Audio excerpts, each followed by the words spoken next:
Le tuvieron que sacar todo el riñón. Hicieron una cirugía muy grande, casi de lado a lado en el área del abdomen. Y él tenía solo 7 meses cuando pasó. Cuando él salió de la cirugía, me entregaron a mí en un frasco el riñón con el tumor. Yo lo tuve todavía en mis brazos.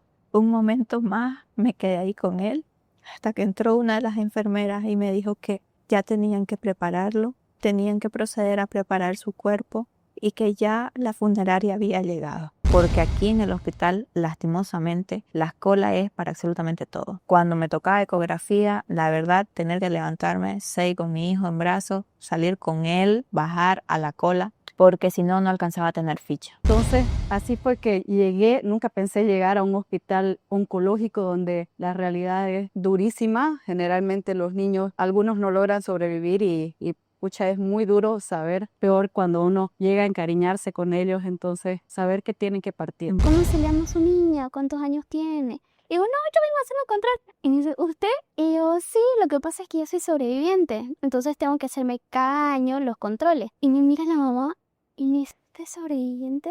Y lo primero que hace es me toca el brazo. Y sus ojos así de nuevo se le llenan de lágrimas.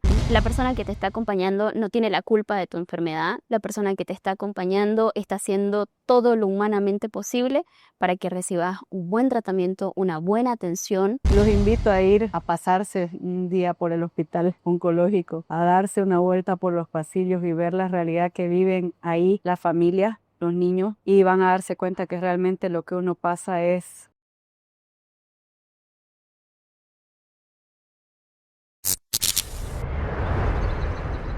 Bienvenidos a Refresco Podcast. Yo soy Luan Ortiz y aquí descubrimos a la persona detrás del personaje.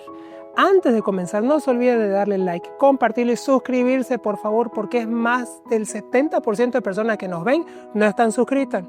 No crean que no vemos las métricas, las vemos, así que suscríbanse y compártanlo con todo el mundo. No se olviden de seguirnos en todas nuestras redes, Instagram, Facebook, TikTok, YouTube y ahora también en Spotify. Antes de comenzar, quiero agradecer a la persona que está al lado izquierdo mío por ser una persona extremadamente valiente que viene el día de hoy a contar su historia y su verdad. Bienvenida, Natalia. Contanos qué nos vas a comentar el día de hoy. ¿Cómo estás, Luan? En realidad venía a contarte la historia de mi hijo. Ya son más de 6 meses desde su partida y creo que me encuentro en un momento de mi vida en el que ya puedo hablar de eso. Y creo que es una historia que vale la pena contar. Totalmente. Para los que no saben, ya hemos tenido varias reuniones previas con Natalia, justamente porque es un tema muy delicado el cual hay que tocar y que sé que con la historia de Natalia se va a generar un cambio en la sociedad y en cómo estamos tratando a este tipo de pacientes, si lo podemos denominar así, y que genere realmente un cambio en el sistema de salud. Entonces, Natalia, ¿cómo empieza tu historia y la historia de tu hijo? Bueno, en realidad la historia, mi hijo era un niño que era bastante saludable, era muy sano, era alguien muy alegre, un niño se podría decir bastante normal. Cuando él tiene 6 meses, yo empecé a notar de que él tenía como una pequeña bolita en la parte del abdomen. Y en un principio yo le pregunté a una amiga y le comenté, ¿no? ¿Qué podría ser eso que él está teniendo? Y ella me dice, puede ser que él esté un poco estreñido, puede ser de que va a ser y con los días se le va a pasar. Perfecto. Entonces yo empecé a hacerle a él unos masajitos en la pancita para que si es que estaba él estreñido pueda evacuar, esté tranquilo. Cuando un domingo recuerdo que yo le estaba haciendo su masajito para ver si él estaba mejor y de repente noté que él empezó a orinar sangre. Wow. Fue ahí donde yo empecé a preocuparme, fue la señal de alerta donde esta historia iba a empezar a cambiar. Yo corrí ese mismo instante con mi hijo a un centro ahí cercano a mi casa, un lugar privado. En ese lugar no había un pediatra, un especialista que lo pudiera ver, me atendió un médico general. A raíz de eso él me dice que mejor vaya al día siguiente con un especialista. ya, me derivó y cuando yo fui a ver otros especialistas también, me recomendaron hacer diferentes estudios para analizar, porque en realidad no era que él estaba orinando con sangre constantemente, fue que tuvo un episodio y luego ya no hubo otra repetición. Pero de todas formas yo quedé bastante alerta con la situación y entonces me dirigí al centro de salud de primer nivel donde nos correspondría ir, porque mi hijo y yo tenemos el seguro de salud, el SUS, el Seguro de Salud Universal. Fuimos a nuestro centro de primer nivel. El primer día que fuimos no alcancé ficha. Es algo normal en el centro de salud el ir y no encontrar el que no te atiendan. Entonces pasó hasta el día miércoles, yo recién consigo que me atiendan y conseguí ficha para médico general, no para el pediatra. ¿Esto sucede, este episodio, un lunes? ¿O qué día sucede? El lunes, sí, yo fui el Recién miércoles te lunes, atendieron. recién miércoles me atendieron, ya por un tema que no había ficha, estaban con demasiados pacientes, el centro de salud estaba repleto. Me atiende médico general. Ya, fue lo que pude conseguir porque yo ya no aguantaba 3 días sin saber qué era lo que pasaba con mi hijo, ¿no? Claro, cualquier desespero de cualquier mamá. Sí. Y entonces el día miércoles me atiende el médico general me dice, ¿es para el niño? Sí, la ficha es para el niño. No pude conseguir para pediatra, por eso es que estoy viniendo a un médico general. El médico general, por suerte, gracias a Dios, habló con la pediatra y le dice, ¿este es su paciente? Y la pediatra le miró y le dijo simplemente, mire, no lo sé, pero si usted quiere, yo lo atiendo. Tengo ahorita tantos pacientes, mire, son tantas fichas, pero si ella me espera hasta el final, yo la atiendo con gusto, ¿ya? Fuera de las fichas normales que ya tenía, ella se estaba aumentando una extra que era la mía, ¿ya? Y nosotros esperamos ahí todo el tiempo, yo le dije que esperaba el tiempo que era necesario, no había problema, ella lo atendió. Tras que ella revisó a mi hijo y le puso una mano en el abdomen, ella se dio cuenta que algo no estaba bien, ¿sí? Ya habían pasado 3 días, la bolita que era al principio solamente una pequeña dureza en el abdomen ya era algo más notorio, ya estaba comenzando a hacerse una bolita un poco más grande, de mayor tamaño. Ella me derivó inmediatamente no me mandó a un segundo nivel porque lo correcto era que me haya mandado a un segundo nivel, ella me mandó directo para un hospital de tercer nivel porque vio la gravedad de cómo ya mi hijo estaba. Consulto, y aquí para disipar un poco las dudas, ¿cuáles son las diferencias entre los hospitales primero, segundo y tercer nivel? El hospital de primer nivel en realidad es solamente para atender todo lo que es ambulatorio, ¿no? Cosas que puedan tener los niños que son llevaderos en el tratamiento en casa. Ya Ok. que pueden ir Cosas leves, ver, llamémoslo cosas así. leves, Segundo cosas nivel, intermedio, tercer nivel, ya algo mucho más preocupante. algo más preocupante, Ok. algo que puede necesitar internación y demás casos. Ok.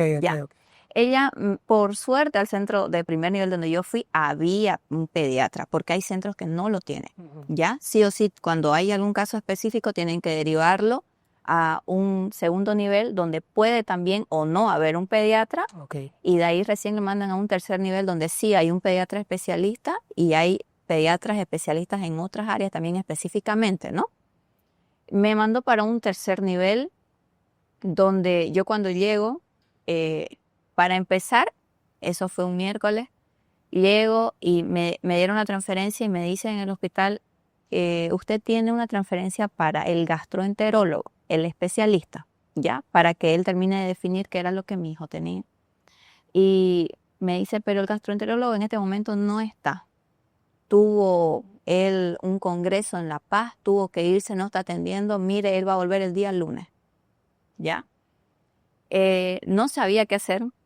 Me imagino, fui madre primeriza, no sabía qué hacer, cómo reaccionar, no sabía la gravedad de todo el asunto. Me volví con mi doctora pediatra que me dio la derivación, le dije si era algo urgente o no, qué podíamos hacer. Me dijo, mira, ve para el hospital y quédate ahí hasta que te den una razón y te atienda, te den por lo menos la cita y te atienda el especialista, que es el gastroenterólogo. Entonces me volví para allá, les dije que ya me den la ficha cuando correspondría para el día lunes de la otra semana. Todavía me volví yo a casa con mi hijo, estuvo conmigo el fin de semana. ¿Cómo estaba él en ese periodo de tiempo? Él estaba bien. El tema era que esta alarma preocupante a mí no me dejaba descansar Claro. porque yo no sabía qué estaba pasando y nadie me daba razón de qué era lo que estaba aconteciendo con él.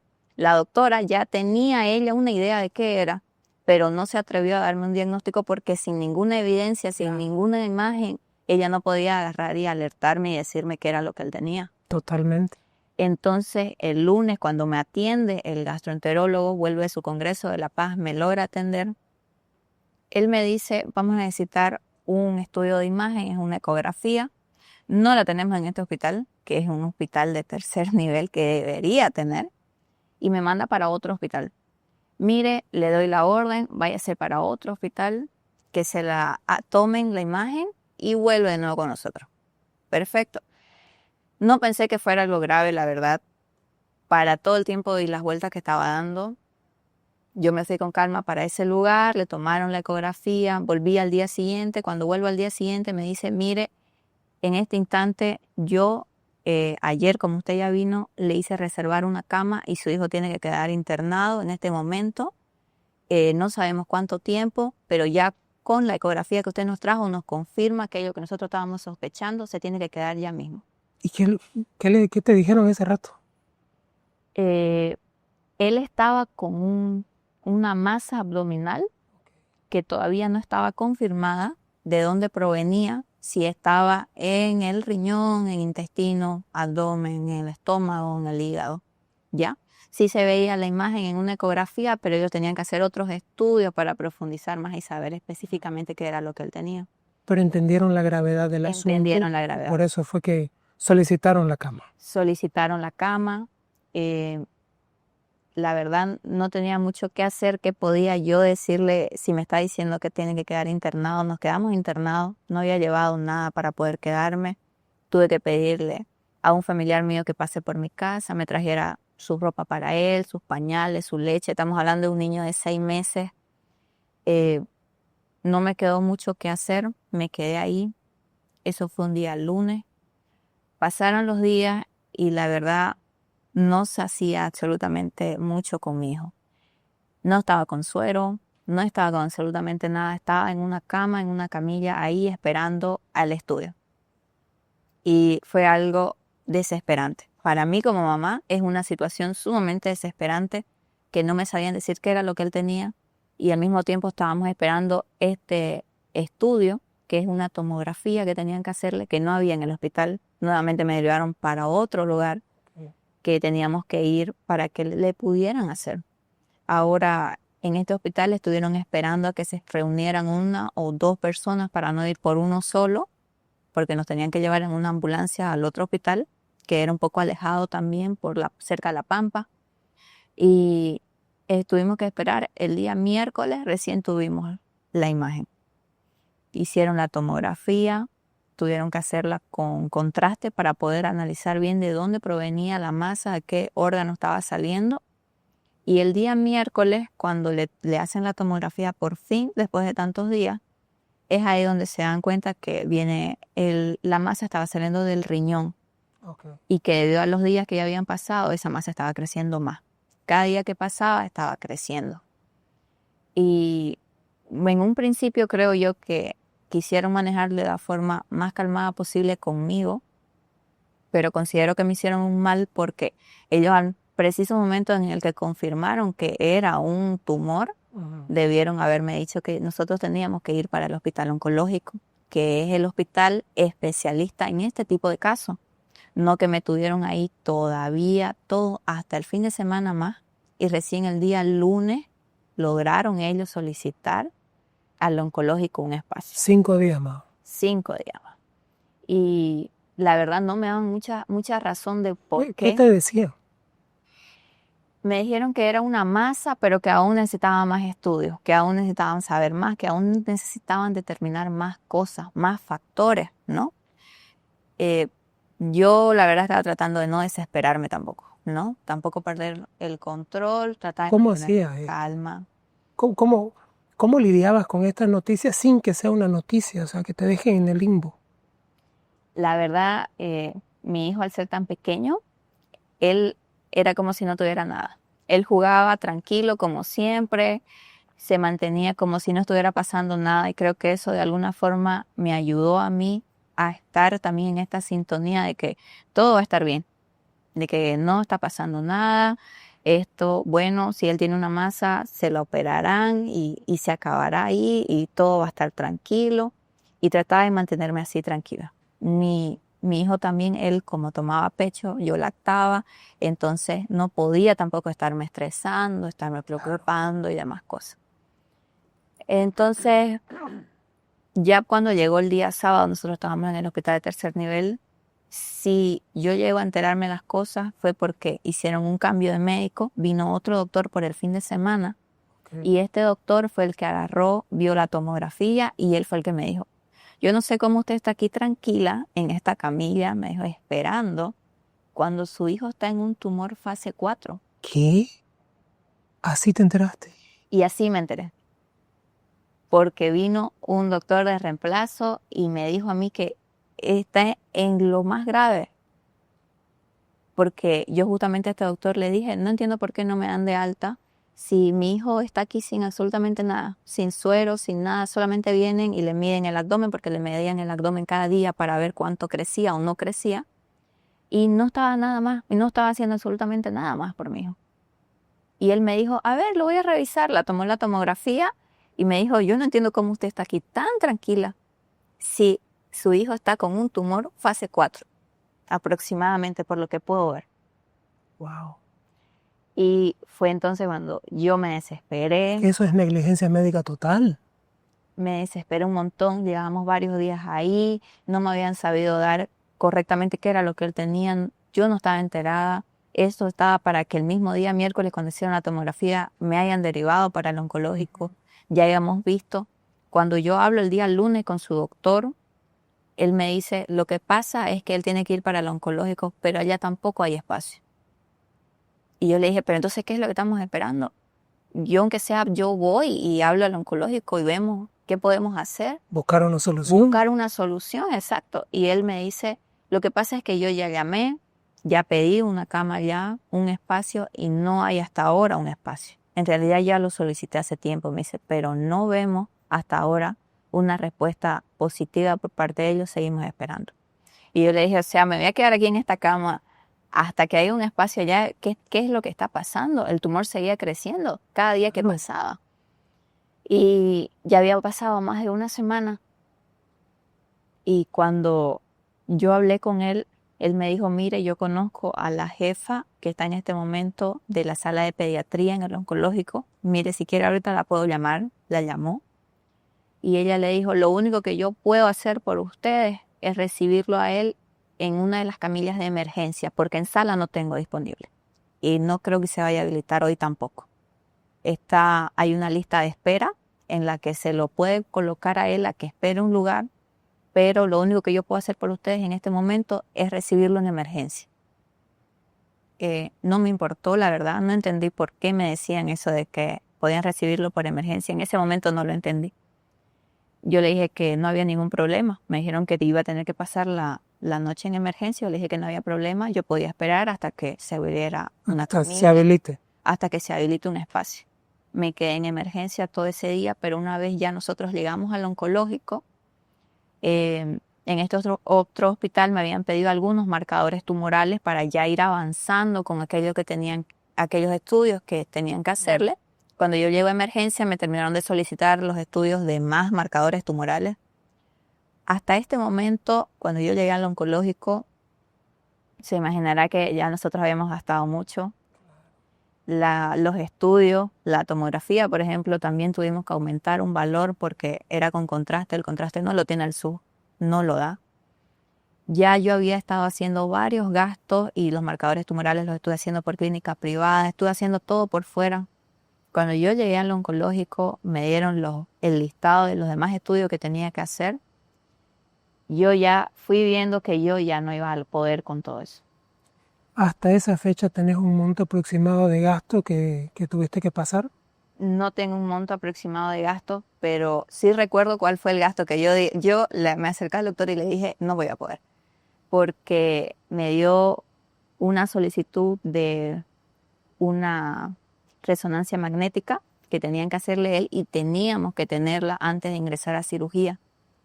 Y yo recuerdo que le dije, ¿y esto lo hacen ustedes o no? Y me dijo, no, usted tiene que ver y buscar dónde es que se lo pueden hacer.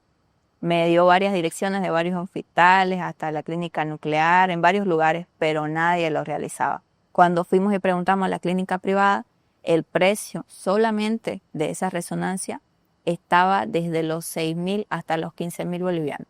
Solo ese. Entonces fue cuando yo hablé con el doctor y le dije, mire, no voy a poder. Yo creo que Eso es solo un estudio. solo uno de los que teníamos que hacerle, que yo ya había hecho varios en clínica privada. Y entonces fue cuando él habló conmigo y me dijo, mire, aquí nosotros tenemos diferentes fundaciones que nos ayudan en el hospital oncológico. Si quiere puede hablar con alguna de ellas, me dio varios nombres, puede aproximarse y ver cuál de ellas le puede ayudar un poco con eso. Fue entonces cuando yo empecé a conocer las fundaciones, conocí a FANIC, conocí Legión, conocí Gotita Roja y hay demás fundaciones que tenemos, pero en realidad para mí fue un alivio en ese momento cuando yo ya estaba empezando a sentir que ya no podía. Afortunadamente esta resonancia magnética me ayudó una de las fundaciones que es AFANIC. Ellos consiguieron el precio más económico en una clínica con quien ellos se contactaron. Simplemente me pasaron a mí el día y la hora en la que tenía que presentarme con mi hijo. Nosotros estábamos internados en el hospital y fuimos para ese estudio. Cuando se lo realizaron, no me lo podía creer, pero me ayudaron con el valor total de la resonancia, que era lo que mi hijo necesitaba ya mismo. Necesitábamos todos los estudios lo más pronto posible porque en realidad su abdomen estaba empezando a crecer mucho más cada día que pasaba.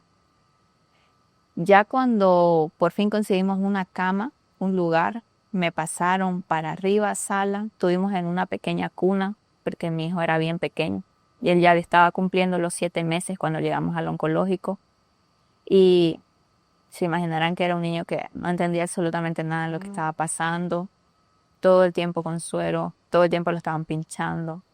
Para mí fue algo completamente desgarrador porque muchas veces las enfermeras no lo atienden con la delicadeza que uno quisiera, con el tacto que uno quisiera que lo atiendan a su hijo.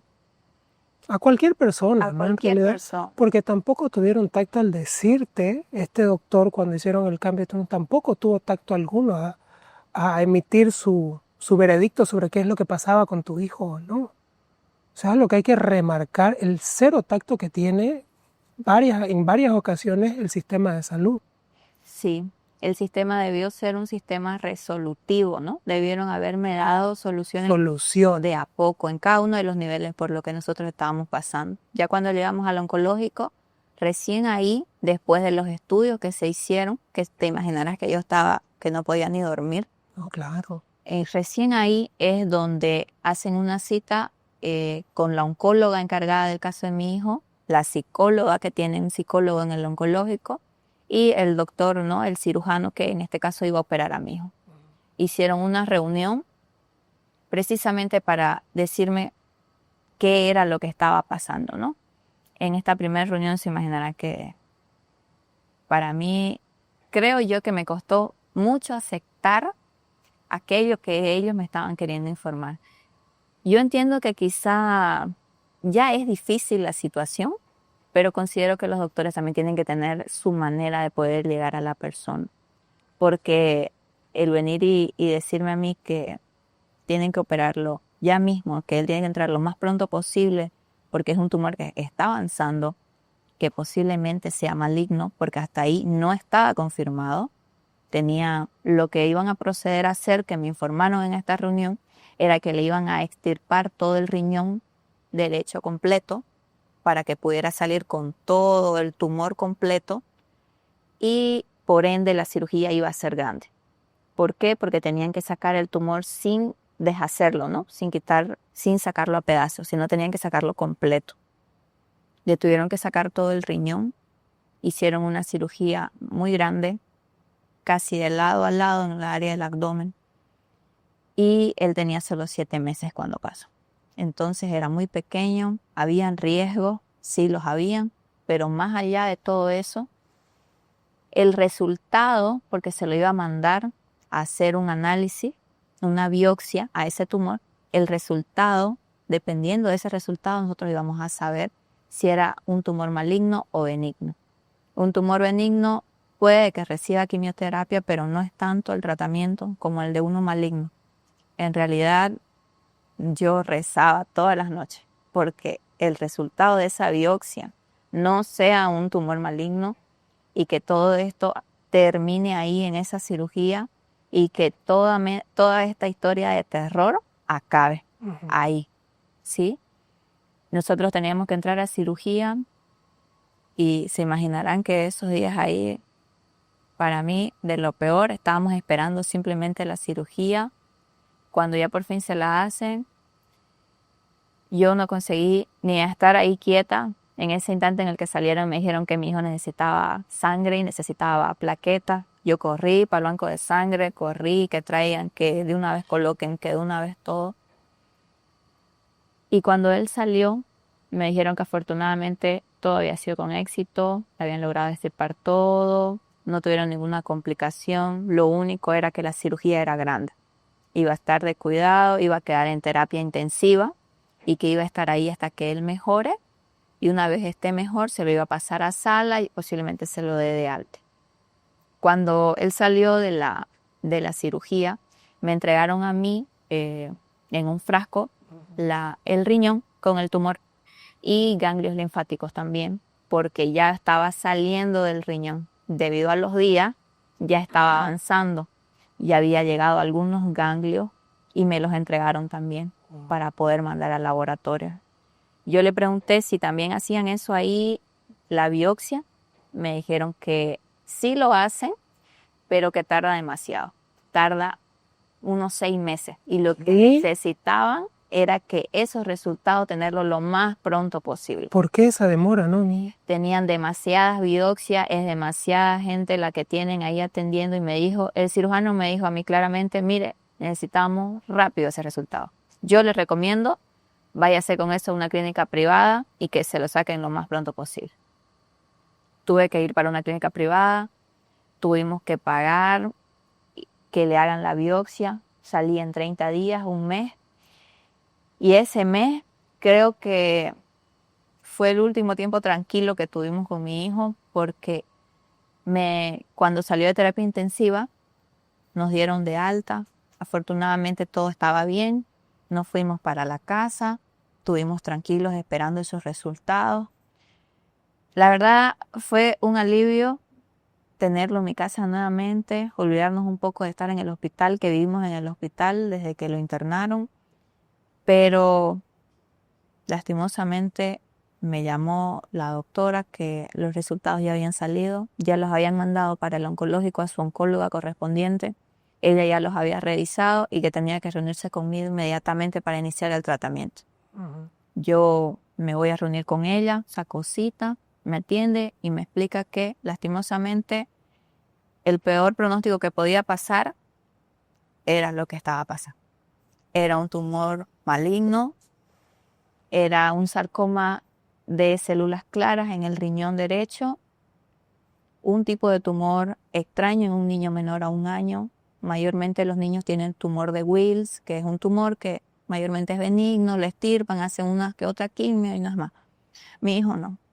Él tenía un sarcoma de células claras que la verdad nunca nadie supo explicarme el por qué es que se da, y es que el cáncer es así, no tiene una respuesta del por qué nos da, simplemente le tocó. Eso fue lo que me dijo su oncólogo. Wow. A su hijo le tocó. No desgaste tiempo en buscar razones por el cual o por qué o cómo fue, porque solo le tocó. Tiene un sarcoma de células claras, el tratamiento va a ser difícil y me dijo claramente cuando nos reunimos, no sabemos si lo va a lograr. Lo único que nosotros le estamos ofreciendo con este tratamiento es darle una oportunidad, nada más. ¿Qué sentiste cuando te dieron este diagnóstico? ¿Estabas preparada para él? La verdad, creo yo que el estar sola en una situación como esta te obliga a ser fuerte. Yo por dentro estaba rompiéndome en 1000 pedazos, pero como que te obliga a tener que ser fuerte. Porque cada vez que yo miraba a mi hijo, él estaba tranquilo, feliz, como si nada estuviera pasando. Él jugaba normal, como cualquier niño a esa edad. Ya estaba cumpliendo 8 meses para cuando nos dieron el diagnóstico. Y por un segundo yo decía, no puede ser. Esto no puede estar pasando. Él está aquí conmigo, está tranquilo, jugando como siempre conmigo. Esto no está pasando. Mencionaste que estaba sola. Sí. ¿Por qué? Lastimosamente, su padre de mi hijo se fue cuando yo estaba todavía embarazada. No lo volví a ver hace mucho tiempo, hasta la fecha tampoco. Y tuve que enfrentar todo esto con mi hijo yo sola. Okay. Una vez nos dieron el diagnóstico, la verdad, yo pensé que la cirugía era lo más grave. No lo fue. Tuvieron que hacer una programación de quimioterapia y radioterapia para él, porque tenía que hacer ambas cosas. Empezó ya mismo con la quimioterapia. Entiendo que el tratamiento lo que correspondía era hacer la radioterapia primero y luego la quimioterapia, pero su doctora me dijo no hay tiempo. Las dos juntas. Tendría que hacer las dos juntas, pero no lograron empezar radioterapia a tiempo, porque precisamente había un tema con las máquinas, no estaban bien, y me dijo que hasta que radioterapia, el área de radioterapia se organice y lo programe, porque también había que programarse y ponerse según cuando corresponda a cada uno. Yo no puedo esperar. Entonces se le hace quimioterapia porque se tiene que empezar ya mismo. Le hicieron la primera quimioterapia a mi hijo. No entendía en ese momento la magnitud de una quimioterapia. No la entendía. Le hicieron la primera quimioterapia. Creo que sentí como si no hubiera pasado nada, como si le hubieran puesto un suero más, la verdad. Me indicaron todos los cuidados que tenía que tener porque como él era un niño pequeño, la quimioterapia puede quemar, podía lastimarse, que esté quieto. Es imposible tener a un niño de 8 meses quieto en una camilla. Pero intentamos lo más posible. Creo que en ese momento estaba en una etapa de negación en la que no creía absolutamente nada de lo que estaba pasando. Así como que cada que la doctora se reunió varias veces conmigo para decirme. Y textualmente su doctora varias veces me dijo, es que su hijo se va a morir. Y yo seguía en negación. Y es que yo creo que para un padre es difícil aceptar que te digan algo así. ¿Vos crees que ella hizo bien al decirte estas cosas? Creo que Ahora ya habiendo pasado el tiempo. Ahora ya creo que lo hizo por mi bien, porque ella quería que yo despierte de esa negación en la que yo me encontraba. Pero creo que quizás no fue la mejor manera. Y entiendo que ella trató de muchas formas de tratar de hacerme entender de que la posibilidad de que él logre terminar el tratamiento y que logre en realidad salir de toda esta lucha, la probabilidad era muy baja, era casi nula. Entonces, una vez recuerdo yo que conversando con ella, fuera de horario, fuera de todo, la encontré en su consultorio y ella me dijo, yo he tenido un solo paciente con un caso parecido y me dijo después de 10 años que él hizo tratamiento, que logró salir, tocó campana y todo, venció la lucha como nosotros llamamos, después de 10 años volvió de nuevo. Tuvo una recaída y la verdad creo que es lo peor. Yo cuando me enteré de que este tipo de enfermedad no era que se curaba, sino que vuelve nuevamente a salir y tienen recaídas posteriores y que las recaídas van siendo más fuertes, creo que para mí fue peor porque viví en una incertidumbre en si nosotros íbamos a lograrlo o no, y más aún peor si eso iba a volver o no. Claro. Y para mí fue marcando más miedo mientras más yo iba enterándome de esta enfermedad, más miedos iban apareciendo en realidad. Cuando ya mi hijo, para su segunda quimioterapia, le pusieron un catéter, porque le colocan una vía, un catéter directo al corazón para poder hacer las quimioterapias, porque vía intravenosa es muy complicado. Ellos a veces se lastiman, se queman, porque ellos mismos se mueven. Me hicieron colocarle un catéter, tuvo que entrar a ese procedimiento quirúrgico. Creo que fue cuando yo empecé un poco a asimilar la situación, empecé a tener ahí un choque entre la negatividad, la aceptación, y fue donde yo hablé con su doctora y le dije, mire, no, yo quiero irme a otro lado, quiero ver a otro especialista, quiero ver otras opciones, quiero analizar qué más podemos hacer. Y claro, la doctora no puede dejarme ir cuando ya empezó un tratamiento aquí.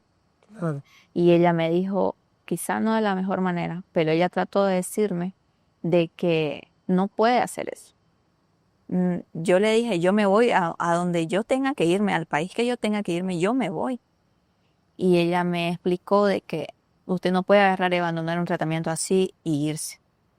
Porque cuando uno hace una quimioterapia, el no hacerlas a tiempo se va haciendo contraproducente. Entonces, si yo me iba para otro país y demoraba en llegar allá y no lo atendían a tiempo y cada 21 días que tenía programada quimioterapia no se la hacían a sus 21 días, iba más bien a ser contraproducente y iba a poder provocar en él que vuelva a la enfermedad más fuerte. Claro. Fue por eso que yo empecé a aceptar un poco que tenía que terminar ese tratamiento, que tenía que seguir, pero al mismo tiempo no me cerré a la idea de poder hacer el tratamiento en otro lugar, de poder averiguar más cosas, porque la quimioterapia es algo muy fuerte. Cuando le hicieron la segunda quimioterapia a mi hijo, él ya empezó a perder el cabello, se le empezó a caer, y fue cuando yo recién empecé a ver en realidad los efectos de la quimioterapia. Uh-huh. Él empezó a necesitar plaqueta, que era algo que él tenía constantemente, se le bajaban las plaquetas, él necesitaba constantemente, cada que hacía quimioterapia, recibir plaqueta. Necesitaba sangre, transfusiones de sangre. Se nos hizo algo diario, la verdad, algo ya común para mí. Todo el tiempo sangre, plaquetas, para que él esté estable. Pero ya cuando avanzamos un poco y le pudieron hacer la radioterapia, le programaron por fin, creo que ya íbamos para nuestra tercer quimio, tocó hacer quimio y radioterapia juntos. Y en un principio yo no entendía la magnitud de eso tampoco. Cuando antes de empezar me explicó, la persona encargada del doctor, me explica de que la radioterapia, si bien es algo que tienen que hacer, puede también a futuro generarle otros tipos de cáncer. Entonces puede generar cáncer en la piel, puede generar diferentes factores porque es algo fuerte. En un principio no lo entendí.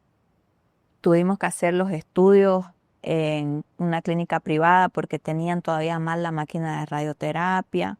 Ellos tienen que colocar al paciente y analizar exactamente la área en la que van a hacer la radioterapia, porque no pueden hacerla en general. Tienen que específicamente la área donde estaba el tumor, ahí mismo hacer el tratamiento de la radioterapia.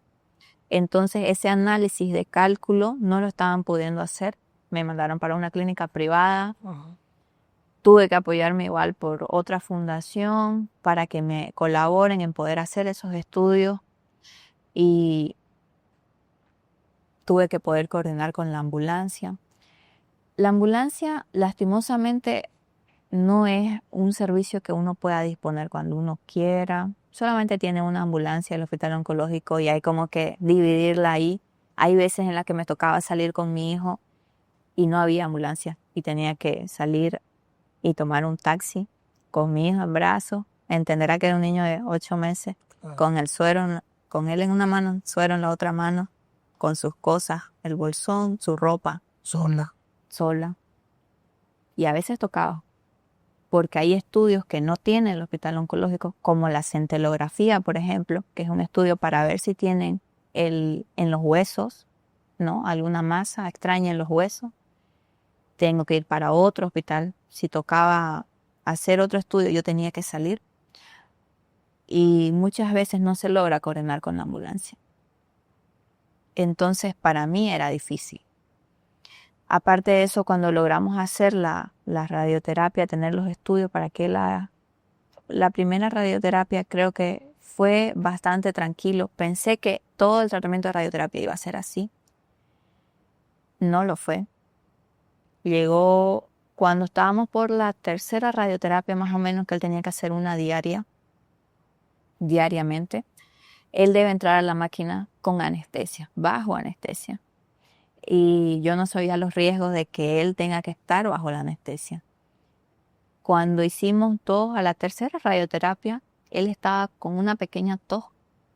Era algo leve, casi era una pequeña tos por el tema del clima, tenía un cambio de clima, estaba ahí un poquito tosiendo, pero bajo los efectos de la anestesia, mi hijo se puso mal.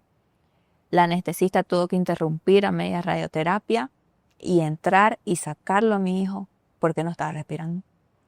Se quiso broncoaspirar en medio de la radioterapia y fue ahí donde yo empecé a darme cuenta de la gravedad de todo lo que estaba pasando. Mi hijo salió de ahí, tuvieron que un rato auxiliarlo hasta que él esté estable. Una vez estuvo estable, empezó con una fiebre de 30 grados y era todo el tiempo bajaba, subía, tuvo que quedarse en emergencia y empezamos a vivir constantemente con ese miedo, que cada que le venía una fiebre podía ser algo grave. Cada que él tenía un pequeño resfrío era correr a emergencia. Cada que él tenía algo, por lo más simple que sea, era correr a emergencia. ¿Por qué? Porque no se sabía la gravedad de lo que en realidad podía pasar. Pues al tener quimioterapia, él estaba inmunosuprimido. Claro. Y entonces cualquier cosa le afectaba muy rápido. Entonces había ocasiones en las que yo tenía que correr. En ese momento, por cómo estaba la situación, yo volví para las casas de mis padres. Ellos viven en La Guardia y el hospital oncológico está en el centro. Para mí era un viaje inmenso. Me tocó más de una vez venir con mi hijo llorando desde La Guardia hasta el hospital oncológico, con él llorando sin parar, porque no se sabía exactamente qué era lo que tenía. No se sabía qué podía pasar y lo único que uno puede hacer es correr a emergencia. Y en este sistema entenderá que no hay un sistema de ambulancia que puedan auxiliarte y uno no puede ir a otro hospital o a otro doctor, a un privado a buscar, porque es un paciente oncológico que tiene que ser tratado en el hospital oncológico por el especialista. Mencionaste, mencionaste que en algún momento empezaste a considerar otras opciones, otros lugares, ¿Qué pasó ahí? Cuando yo empecé a considerar las opciones, me empezaron a nombrar varios países en realidad. Hay muchos países alrededor que también dan tratamiento. Tenemos a Brasil, tenemos a Argentina, también hay en Chile. En realidad hay personas que conozco que también se han ido a España. En realidad teníamos que ver a qué lugar podíamos ir, nuestras condiciones, para qué nos daban, ¿ya? Pero al ya él haber comenzado con quimioterapia, ya yo no podía cambiar su tratamiento. Esa era una de las grandes cosas que yo siempre estuve pensando y estuve analizando. Al final yo sí decidí irme para otro lugar. Mi hijo hizo aquí la mitad del tratamiento, la otra mitad la hizo en otro lugar. Pero yo creo que la respuesta no está en el lugar. Porque al final el tratamiento que mi hijo hizo aquí fue y lo continuó al otro lugar donde estábamos. Si bien no fue el mismo exactamente, porque cada paciente oncológico tiene que ser tratado con un protocolo específico para esa enfermedad. Cada uno de los pacientes es diferente el tipo de tumor que tiene, ¿ya? No es lo mismo. Entonces, su doctora, la oncóloga, la especialista, tiene que determinar si ese paciente con qué tipo de protocolo lo va a tratar. ¿Ya? Depende mucho del criterio de la oncóloga. Aquí en Bolivia en este momento en el hospital oncológico, si no me equivoco, son 4 los oncólogos. En ese momento que nosotros estábamos eran 4, ¿ya? Y los pacientes oncológicos se dividen a cada una de las oncólogas, ¿ya? Cada paciente es tratado de por vida con esa oncóloga porque es precisamente la que sabe cómo empezó, qué síntomas tuvo, cómo va Todo el historial. todo el historial, ¿ya? Es la que le hace seguimiento también. Entonces, cuando una oncóloga determina un protocolo, se debe seguir ese protocolo. ¿Qué es lo que pasa? Cuando yo salí, me fui a otro hospital, en otro país, me pidieron precisamente cuál era el protocolo que se estaba usando con mi hijo. Yo me sorprendí mucho porque no entendía en ese momento. Yo me sorprendí mucho cuando le entrego un informe y leen el protocolo y me dan a mí la noticia de que era un protocolo experimental. Okay. En ese país considerado experimental. ¿Por qué? Porque era un protocolo no promulgado. ¿Qué quiere decir esto? Cada país tiene sus estudios para esta área, crea sus propios médicos que estudian en ese país, tienen sus investigaciones y van sacando sus propios protocolos. Y cada cierto tiempo actualizan sus protocolos. Ya. El protocolo que se estaba utilizando con mi hijo, no sé de qué país es, pero aquí en Bolivia lo que en realidad se hace es que el oncólogo elige un protocolo de los diferentes países, de cualquier país, y lo aplica a ese paciente. Okay. ¿Ya? Puede ser un protocolo de Chile, de España, de Argentina, de Brasil, cualquiera. Y lo aplica a ese paciente aquí, y aquí tratan de conseguir esas quimioterapias, porque no todas las tiene el SUS tampoco. Hay quimioterapias que nosotros como padres tenemos que conseguir, que se imaginará una quimioterapia no es para nada económica. Son de 4.000 bolivianos para arriba, cada una de las quimioterapias, y el SUS no las tiene todas tampoco. Entonces, cuando yo me fui, me dicen que es un protocolo experimental, me explican, es un protocolo no promulgado, que en ese país no se utiliza, pero que lo que van a hacer es que debido a que ya inició con ese protocolo, van a buscar una fórmula similar, un protocolo similar que se asemeje con el cual él pueda seguir el tratamiento y puedan atenderlo en ese hospital. Afortunadamente, al lugar al que yo fui, lo atendieron a mi hijo inmediatamente, no tuvimos ningún tipo de percance, la verdad nos recibieron desde un principio, creo que entendieron desde un principio la gravedad de la magnitud de lo que él tenía, no me lo rechazaron ni me pusieron ninguna traba, pero sí me costó irme de aquí hacia allá, porque yo me hubiera querido ir con él desde el día 1. Claro. Pero aquí, en realidad, en emitirme un informe en el cual la doctora indique todo lo que estuvo realizando con mi hijo para que me lo puedan recibir en el otro hospital, me demoró casi 2 meses. ¿Por qué así? La doctora no tenía tiempo, estaba saturada. La verdad, ahora en este momento no la culpo. En ese momento yo me estaba desesperando. Claro. Porque mientras más tiempo pasaba, si bien aquí sí seguía recibiendo el tratamiento, en realidad yo quería ver otras opciones. Yo quería que me atiendan mejor a mi hijo, porque aquí en el hospital, lastimosamente, la cola es para absolutamente todo. Sí. Y yo, al estar sola con mi hijo, estaba siendo muy agotador para mí.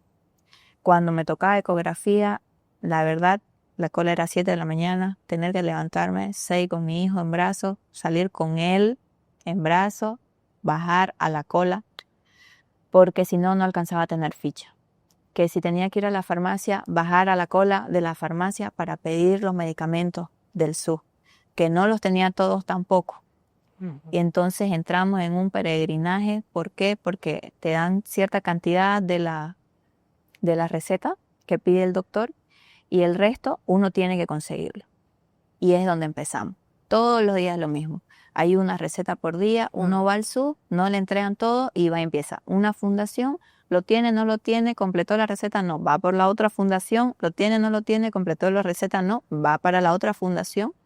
Y en realidad creo que este sistema, si bien siguen teniendo tratamiento y avanzan los pacientes, es más que todo al auxilio de las fundaciones. Ah, En este momento creo yo que no hubiera podido hacer el tratamiento de mi hijo y no lo hubiera podido continuar si no fuera por las fundaciones que hay, el papel importante que cumplen, la ayuda que dan, la verdad, yo me sorprendí mucho.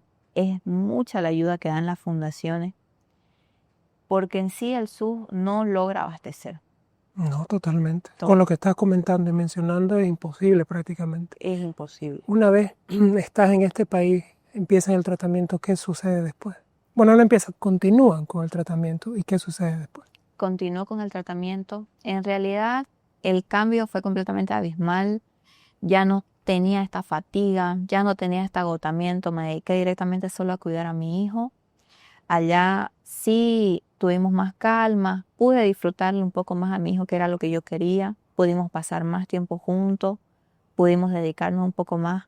No significa que no estábamos en tratamiento, estuvimos en tratamiento, estuvimos internados también, la pasó mal también, tuvo también una infección del catéter, fue algo que a mí me dolió muchísimo. Tuvieron que quitarle el catéter, luego hacerle nuevamente el procedimiento para colocarle otro. Pero de alguna forma el trato con nosotros fue muy bueno. Fue algo que me dio alivio, fue un gran alivio y es algo que yo rescato. La diferencia no fue el tratamiento. La quimioterapia en realidad trataron de hacerlo lo más semejante posible al tratamiento que estaba aquí, pero el trato que tuvimos, el tener que dejar de hacer las colas, De peregrinar, de rogar porque nos den atención, de rogar una ficha. Yo la verdad estaba completamente agotada, exhausta aquí en este hospital, porque muchas veces ya yo no sabía qué hacer, me bajaba yo con mi hijo, con él con suero, alzado, buscando la forma en cómo hacer para conseguir las cosas. Y allá cambió completamente. ¿Cuánto tiempo más estuvieron con el tratamiento? 6 meses. ¿Qué sucede después de estos 6 meses? Después de estos 6 meses, lastimosamente, debido a la quimioterapia, que mi hijo todo el tiempo tenía las plaquetas bajas, mi hijo tuvo un pequeño sangramiento en la zona de la cabeza. Fue un sangramiento interno. No presentó ningún síntoma. No, nadie lo detectó porque nosotros acudíamos constantemente al doctor. Yo me recuerdo que él estaba un poco molesto esos días, estaba con un resfrío. Pensamos que era el resfrío que lo tenía un poco molesto. Imagino que era ya el sangrado que él estaba teniendo. Mi hijo estuvo internado. Para cuando nos dimos cuenta de este sangrado que él estaba teniendo, todo fue demasiado tarde. Si bien estábamos nosotros ya en el hospital, él ya estaba internado y se le auxilió inmediatamente. El sangrado que él tenía era demasiado grande. Ya había avanzado, si bien ya estaba la orden para poder ponerle plaqueta. Al parecer, mi hijo ya había cumplido 1 año. Él estaba en la edad en la que quería caminar. Él quería agarrarse de las cosas, quería correr, no quería andar. Y era difícil tratar de tenerlo a él quieto, que no se caiga. Y más que él no estaba caminando porque él era bien gordito. Estábamos haciendo fisioterapia para que él ande. Y era yo partida en 2. O dejarlo que él camine y logre caminar, o sobreprotegerlo aquí y que no se me golpee con absolutamente nada. Y yo era la lucha día a día entre las 2 cosas. O lo dejo un poco y que camine, o no, lo tengo aquí alzado y que esté conmigo en mis brazos y que no le pase nada. Y al final ocurrió lo que yo me temía. En alguno de estos movimientos bruscos que él tuvo con la cabeza, porque en realidad no tuvo una caída, que todos los doctores aluden a una caída, no tuvo una caída, tuvo movimientos bruscos con la cabeza, es que él empezó con un sangrado que no logramos detectar, no dio ningún síntoma. Los doctores me explicaron que cuando los niños tienen sangrado en la cabeza, vomitan, tienen náuseas, se indisponen, lloran sin parar. Mi hijo no, él jugaba de manera normal como todos los días. Y cuando ya él empezó a llorar sin parar, y empezó a vomitar, a tener estos vómitos explosivos que son síntomas de sangrado, ya fue demasiado tarde. El sangrado que él había tenido ya había cubierto casi la mitad del cerebro. En una primera instancia me dijeron que una cirugía ya era en vano en la magnitud del grado en el que él se encontraba. Si bien lo auxiliaron, lo resucitaron porque en realidad él se detuvo por un segundo, su corazón lo volvieron y necesitó el respirador, entró a terapia intensiva. Todo fue, la verdad, demasiado rápido. Todo fue en un instante y en una primera instancia me dicen que no puede entrar a cirugía, no es candidato por el daño que ya él tenía. Cuando yo entro a hablar con él, me acerqué a la camilla en la que él se encontraba. Él reaccionó de nuevo. Y ese instante entra a cirugía, se dan cuenta que él todavía reacciona, que todavía podía ser que se pueda salvar. Entra a cirugía, le hacen una limpieza, quitan toda la sangre, lo dejaron con un drenaje en la cabeza. Pero a mí me indicaron de que debido a la magnitud de todo lo que estaba pasando, si él sobrevivía esa noche, podía ser que él se salve. Teníamos que esperar. Esa noche era lo más crítico y era en realidad el punto clave para ver si él iba a presentar mejor o no. Esa noche, como para las 3 de la mañana, nos despiertan las alertas de las máquinas a donde él estaba conectado porque no paraba de sonar. La presión subía y bajaba todo el tiempo. El respirador, ajustaron respiradores, todo absolutamente, él ya no estaba pudiendo respirar por sí solo. A las 3 de la mañana, con todas estas alertas, él dejó de tener el control. Creo que fue el momento en el que él se fue.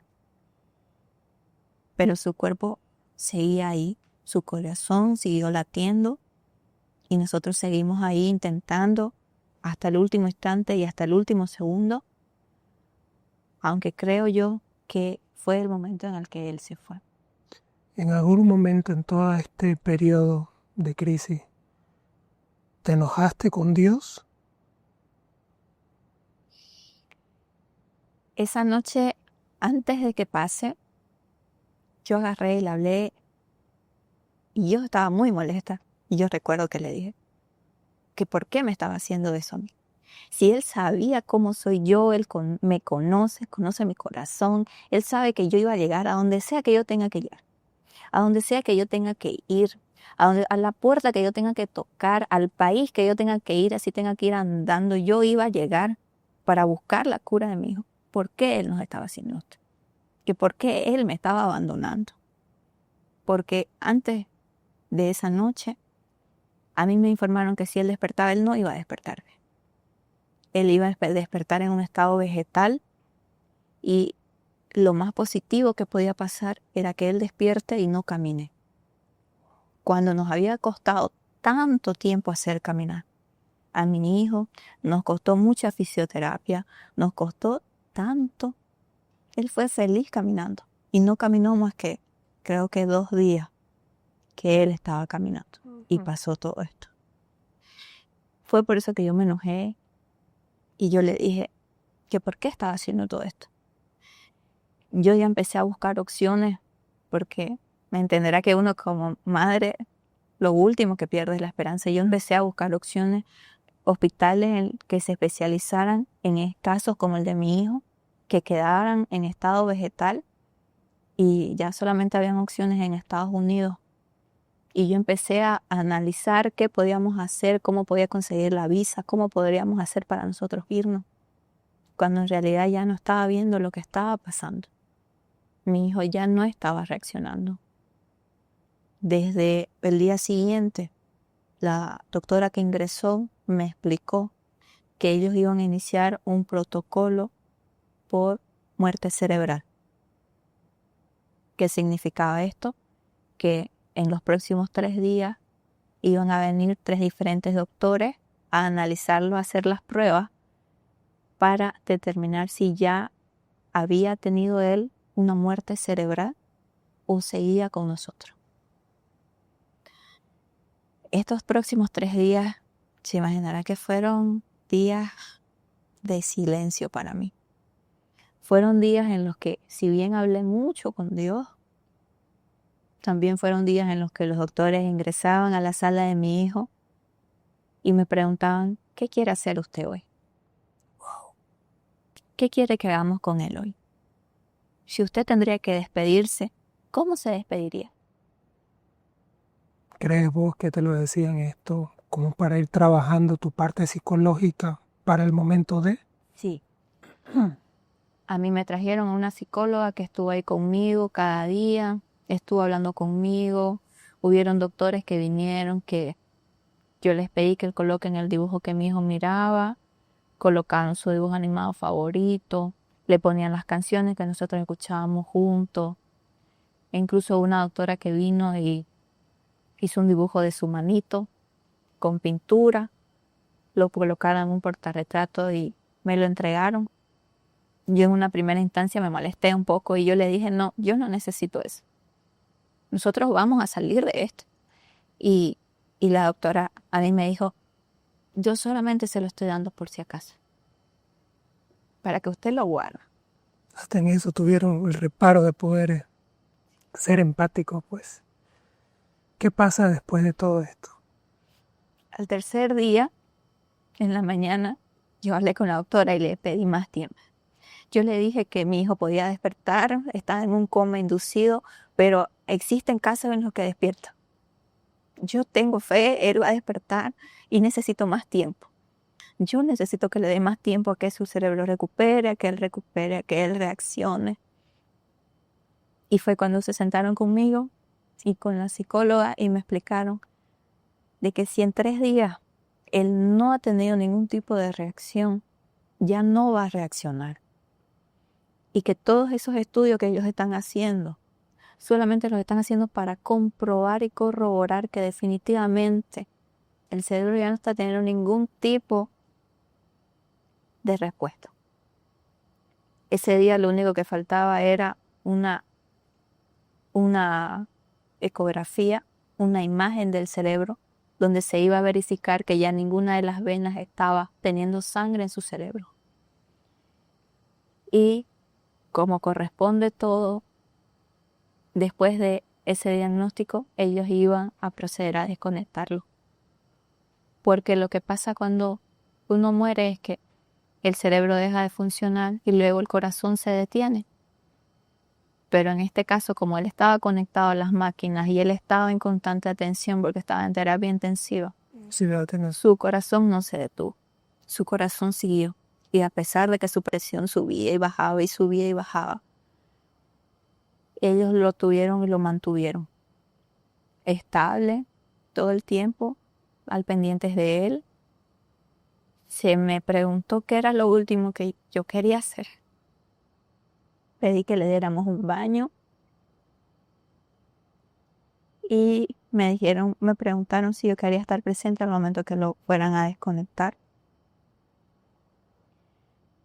Yo les dije que sí. Yo y mi hijo no nos habíamos separado casi nunca. Siempre habíamos estado juntos. Y después de mucho tiempo, 1 año y 6 meses que él ya tenía para ese momento, nos íbamos a separar. La doctora ingresó, me preguntó si estaba lista. Yo le tomé la mano y procedieron a desconectar todo. Detuvieron todas las máquinas, lo desentubaron porque él estaba entubado, le quitaron absolutamente todo lo que tenía conectado y me lo entregaron. Así, como si estuviera dormido. Nada más.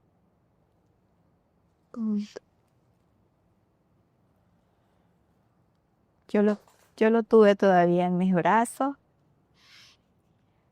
Un momento más me quedé ahí con él hasta que entró una de las enfermeras y me dijo que ya tenían que prepararlo, tenían que proceder a preparar su cuerpo y que ya la funeraria había llegado, que ya no podían darme más tiempo. Entonces lo tuve que dejar ahí, acostado, y tuve que retirar.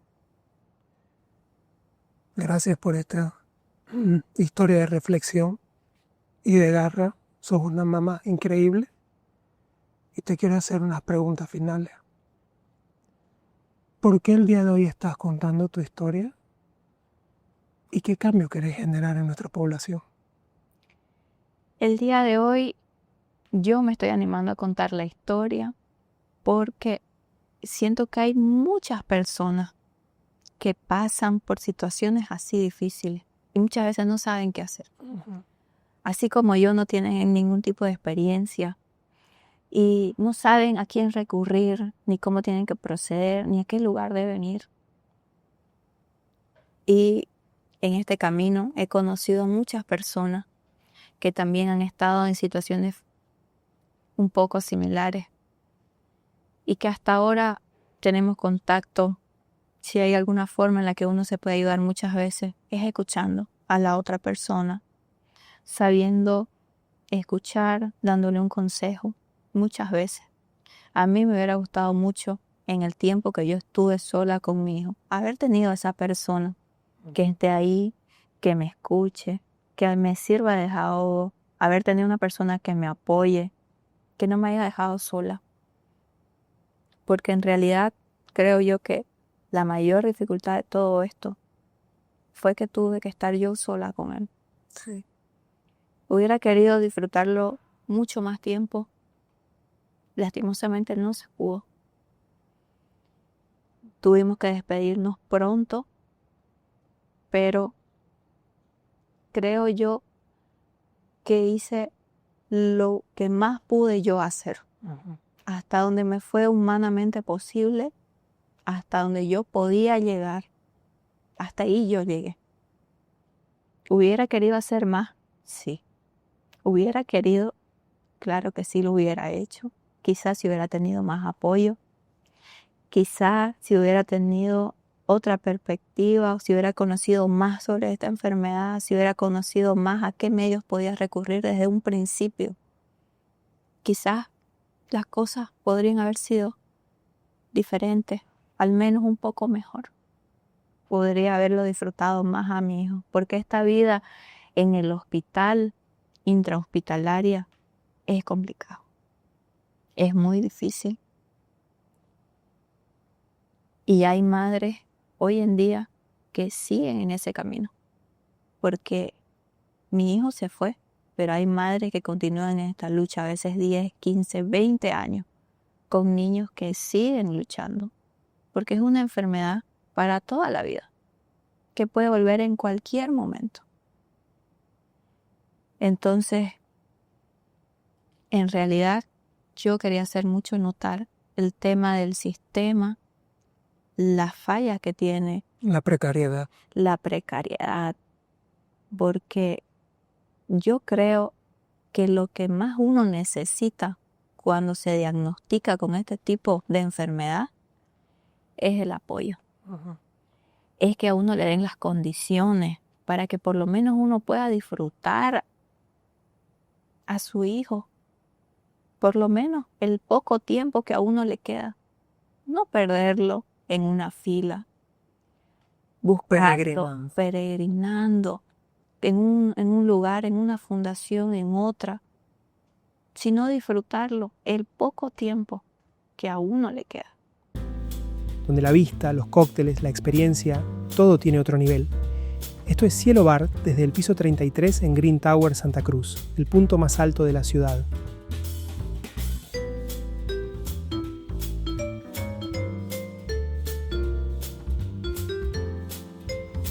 Hasta el momento solo hemos escuchado una parte de la historia. Ahora vamos a escuchar directamente desde la fuente. Estamos conversando aquí, al lado mío se encuentra Bebi, la presidenta y también fundadora de lo que es la organización Manos en Acción, la cual se encarga de ayudar a estas personas y a estos pacientes del oncológico. Comentanos, Bebi, ¿Cómo es que ustedes hacen y de dónde sacan estas fuerzas para ayudar a estas personas? Bueno, nosotros iniciamos este grupo desde hace 8 años. Empezamos con la idea de poder ayudar a los pacientitos que están dentro del hospital oncológico en la escuelita, llevarles merienda, ayudarles con las necesidades de la escuelita. Pero poco a poco fuimos viendo que realmente las necesidades son innumerables y nos fuimos encariñando con los niños, nos fuimos involucrando más con ellos, con sus vivencias, con sus necesidades. Y poco a poco fuimos abarcando mucho más cosas. Creamos este grupo, bueno, lo creé personalmente con 4 personas, que creamos un grupo de WhatsApp con la idea de poder ayudar con estas merienditas. Y luego estas 4 personas fueron sumando a otras más, a otras más. Ahora somos más de 400 personas en el grupo de WhatsApp. No conozco casi ni al 20% de las personas que están, pero es gente maravillosa, son personas que realmente tienen un corazón muy grande para dar y están ahí con el objetivo de poder ayudarnos a ayudar a los niños. Entonces, nos aportan mensualmente con aportes económicos y nosotros administramos esos fondos para poder cubrir todas las necesidades que tenemos con los niños. ¿Cómo es que funciona justamente Manos en Acción? ¿Tienen algún tipo de protocolo, prioridades? Porque por lo que conversamos previamente, me comentaba que no existe en sí una prioridad porque todos son prioridades. Exacto. O sea, son tantas las carencias que hay que todas se convierten en prioridades. ¿Cómo es que gestionan ustedes sus fondos para poder ayudar? Bueno, nosotros a través de todos los aportes que recibimos, estamos constantemente atentos a las necesidades que hay en el día a día, ¿no? Por ejemplo, el total de pacientitos internados en el hospital es de 21 camas y 4 en terapia. Entonces, todos los días a toda esa cantidad de pacientes les proporcionan una receta. Estas recetas, si no las llega a cubrir el SUS, que generalmente siempre falta algo que cubra el SUS, entonces los pacientes, los familiares de los pacientes tienen que recurrir a todas las diferentes fundaciones. Algunas tenemos ya marcada cierta responsabilidad como fundación. Por ejemplo, hay unas que cubren solo estudios, otras que cubren los análisis clínicos, otras que cubren solo medicamentos y así, ¿no? Entonces, así es que nosotros vemos cuáles son los medicamentos que necesitan, autorizamos y le dispensamos en la farmacia correspondiente. ¿Cómo es que nace en usted crear lo que viene a ser Manos en Acción? Mi pasión por los niños. Me encantan los niños. Desde niña me apasionan. O sea, pienso en la importancia que tiene la formación de un niño para todo, ¿no? Para una persona. Entonces, me encantan, siempre me ha gustado. Mi sueño era tener un comedor para niños de la calle, para ayudar a niños de la calle y formarlos como personas de bien. Entonces, así fue que llegué. Nunca pensé llegar a un hospital oncológico donde la realidad es durísima. Generalmente los niños, algunos no logran sobrevivir y pucha, es muy duro saber, peor cuando uno llega a encariñarse con ellos, entonces saber que tienen que partir, ¿no? Entonces, llegué ahí al oncológico gracias a la mamá de mi esposo, que ella era voluntaria ahí en la escuelita y ella me invitó a participar llevando merienditas. Entonces fue así que empezamos con la idea de llevar meriendas, de ayudar a los niños a la hora del recreo, digamos, para que tengan algo. Y creé este grupo de 4 personas donde poníamos de a 20 bolivianos para poder comprar las galletas y juguitos. Y así fue creciendo. Al principio uno piensa y dice, ay no, el hospital oncológico, yo ni idea, yo peor que me gustaban tanto los niños. Y ella me insistía tanto, la mamá de mi esposo me insistía tanto y me decía, tenés que ir, son bellos, te va a gustar. Y yo, no, ni idea, no puedo, me duele, no quiero, me parece. O sea, siempre era mi lo que yo quería, lo que yo sentía. Pero cuando uno deja de lado a mí me afecta, a mí me duele, y ve lo que realmente puede hacer por la otra persona, entonces cambia la figura, ¿no? Entonces ya una vez me fui acercando poco a poco a los niños, les dejaba primero la galleta en la puerta y me iba, no quería entrar, pero poco a poco iba entrando y ellos vienen y los reciben a uno con una sonrisa. Es que son de otro mundo, son increíbles, son seres, yo digo, evolucionados que vienen ya Con mucho... a una partecita que les faltaba. Ujú. Sí, vienen con algo tan especial que se siente. Entonces, uno llega y se siente esa conexión. Yo tengo mucha conexión con ellos y, el compromiso de querer ayudarles, de querer mejorarles su calidad de vida, sus condiciones de vida, es lo que hizo que me involucre cada vez más.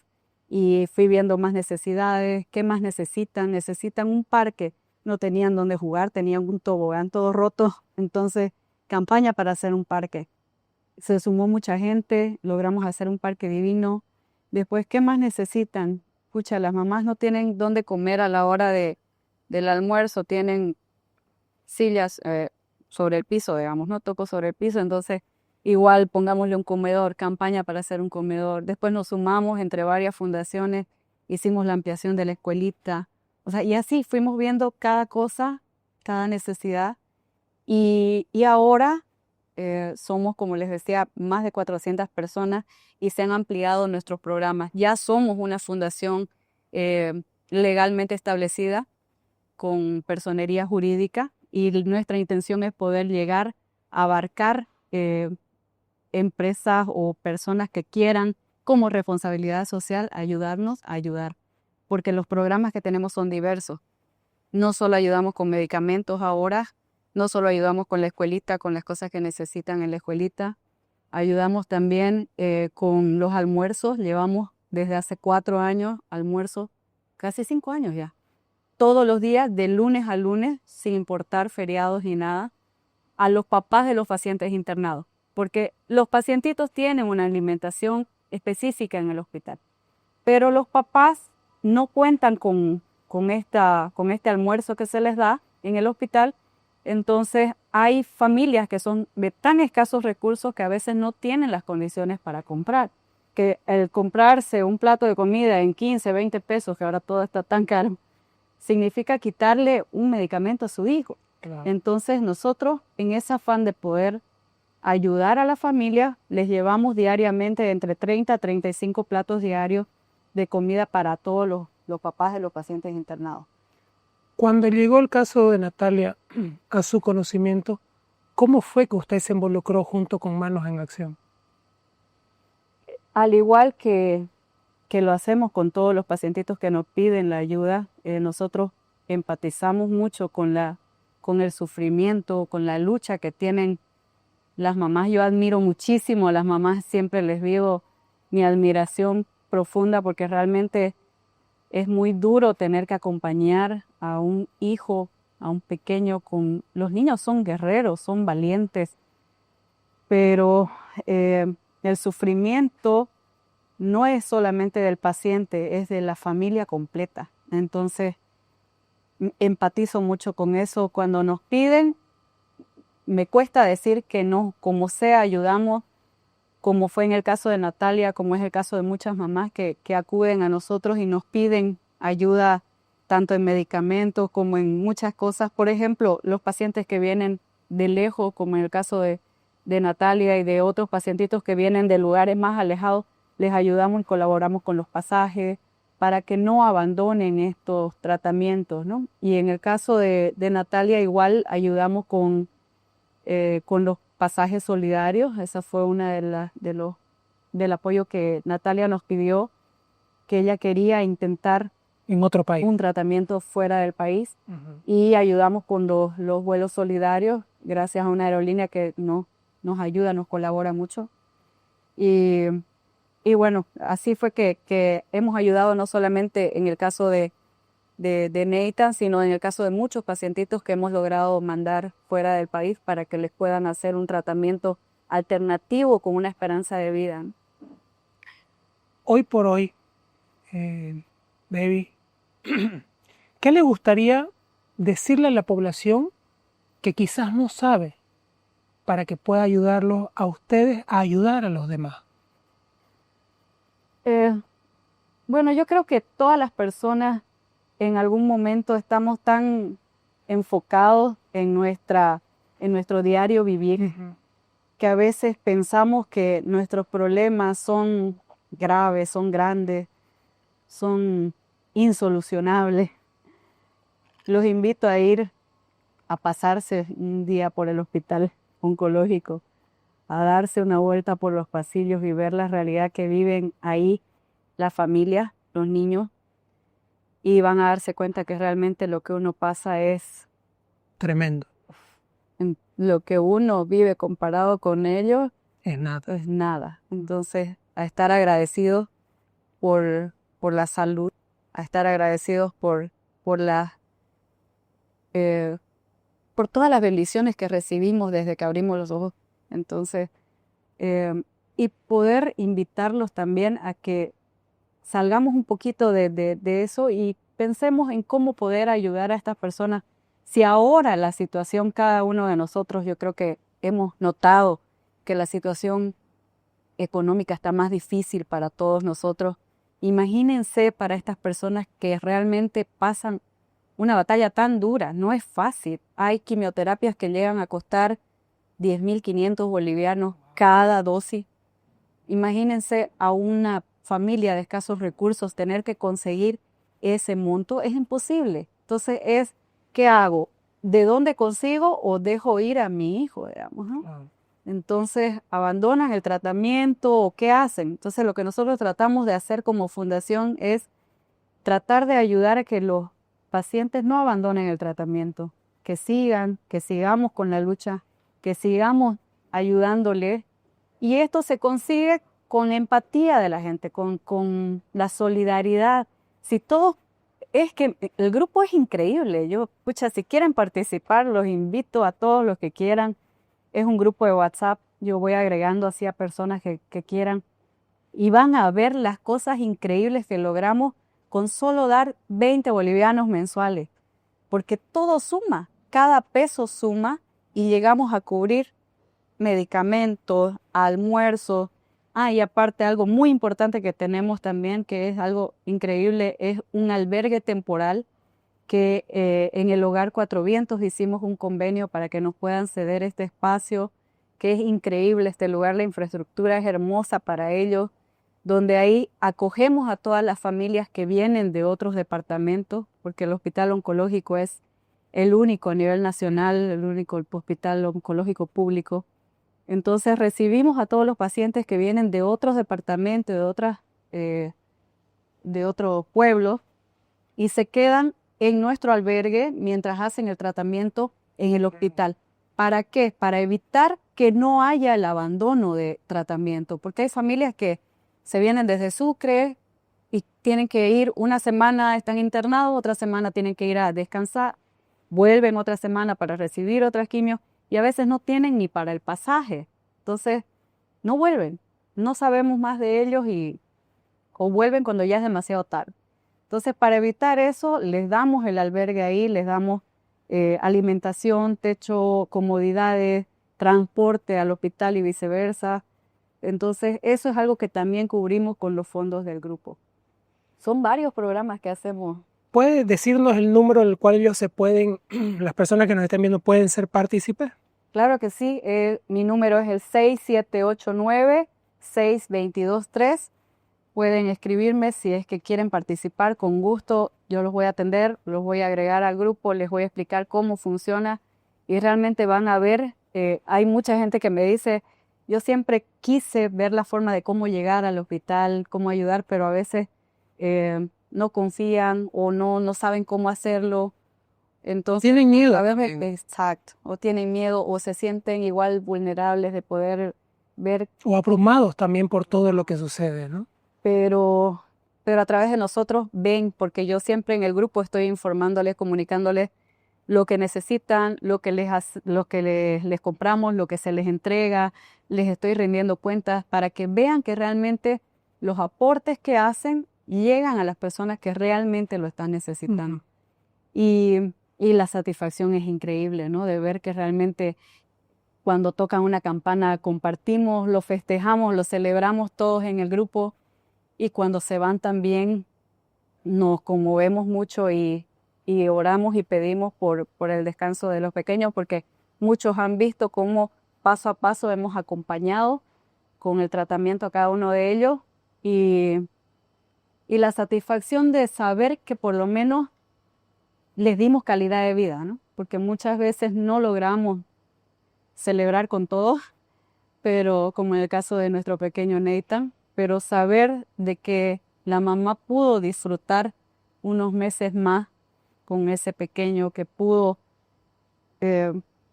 tenerlo un poco más con la libertad de saber que estamos nosotros para ayudarle, eso no tiene precio. Muchas gracias, Baby, por tu trabajo incansable, por el corazón maravilloso que tenés y por estar en este grupo y gestionarlo para poder ayudar a tantos niños. Gracias, de verdad. Gracias. Y ahora estamos con Adriana, una sobreviviente del cáncer. Adriana, contanos tu historia, por favor. Hola, mi nombre es Adriana Justiniano, tengo 23 años y soy sobreviviente a leucemia linfoblástica aguda. Ok. ¿Cómo es que empieza tus memorias de lo que tenés, que ha sido tu caso? A ver, yo fui diagnosticada cuando tenía 4 años y medio, entonces tengo, por la edad, muchos espacios en blanco, y también cuando me tocó ya buscar apoyo psicológico, también me di cuenta de que sí había impactado mucho emocionalmente y que mi mente había decidido olvidar también muchos espacios. El primer recuerdo que yo tengo es uno muy fuerte, y es cuando ya yo estaba muy mal.